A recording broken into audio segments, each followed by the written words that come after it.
Unfolds. To recap again what we know so far, 9 people dead, including the suspected shooter. This investigation still very active and in the early stages. So right now they do not know if the shooter worked at this facility or the connection to the company or to any of the victims. Family members being asked to go to the Holiday Inn Express on Stansted Drive. As you can imagine, emotions there on scene are still very high right now. News of the shooting quickly spreading, but limited details immediately available to them as well as the media. Family who have made their way to FedEx could do nothing but wait to know if their loved one was safe. We waiting. We don't know if my nephew okay or not. We've been calling his phone, texting them. Like they said, their phones are locked up. They can't have them on them at work. We just out here with other family members and loved ones waiting to see, like everyone else, if our family member's okay, my nephew. Darius Johnson on the scene live for us this morning. He's been at the Indianapolis Holiday Inn Express waiting with family. Darius, are families still waiting for updates this morning?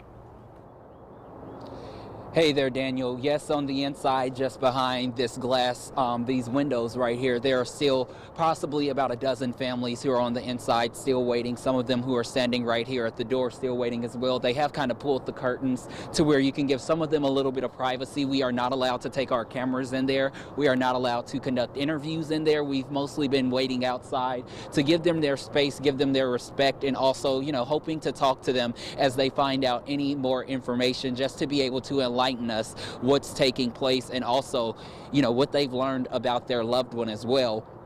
You all have been with us for multiple hours as we continue to talk to people who are just completely heartbroken and crushed by this tragic situation. The first time that Indianapolis has really dealt with something of this magnitude. And I remember around 7:30, I was telling you all that I was going to bring you the interview from the father who came to tears just knowing that his son was safe and okay. And even more so, he started praying for everyone. He really started praying for peace. I want you to go ahead and take a listen to some of that video right now. I didn't know if I was going to be able to go home. It was scary, and I want everybody to love each other.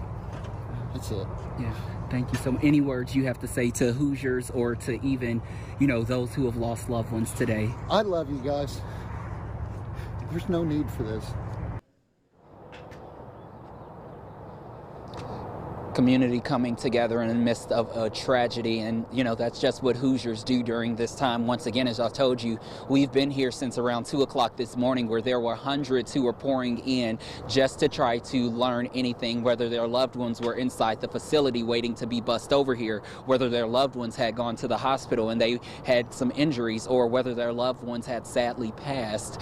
So many of them are still hoping to find that out as they get ready to arrive here this morning. The one thing I can say, it's a little calmer right now, but it continues to come in spurts. You continue to have people who will immediately come in groups of maybe 5 or so every 15 minutes, and they are just seen rushing inside just to see what they can learn, just to be able to give their loved one's name, to figure out exactly what's going on here. Again, we will continue to keep you all updated. There are still chaplains here on the inside praying for many of these people, and also I have to say there are still people on the inside who have no answers. They have been here since we arrived at 2 o'clock this morning, and they are waiting, they are hoping, and they are praying for a miracle at this time. Yeah. We are live on the southwest side at the Holiday Inn on Stansted. I'm Darius Johnson for Fox 59 News. Darius, I wanted you to hang in there with us real quick, because one of the things we didn't get to see in that particular interview is at the end of that, he hugged you.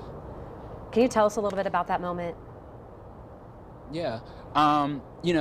I'm a hugger. I'm a human with a heart. This is a situation where you cannot be removed from it. This affects everyone, and everyone should be affected by it. That's the simple way to put it. There's no other way to put it at this point. And you are here to console people. I am a human first, a reporter second. So I have to make sure that people are okay in the midst of these tragedies. And just to see the tears in his eyes and him calling for peace in the community and the prayers that he sent to everyone else, it really warms your heart, and you really sit there and you sympathize with people who are going through such heartbreak this morning. And Darius, having known you for only 3 months, you also have a lot of compassion and you're a good person. Nice work bringing us that story and the details from Mr. Mitchum. We appreciate it. Yeah, thank you. I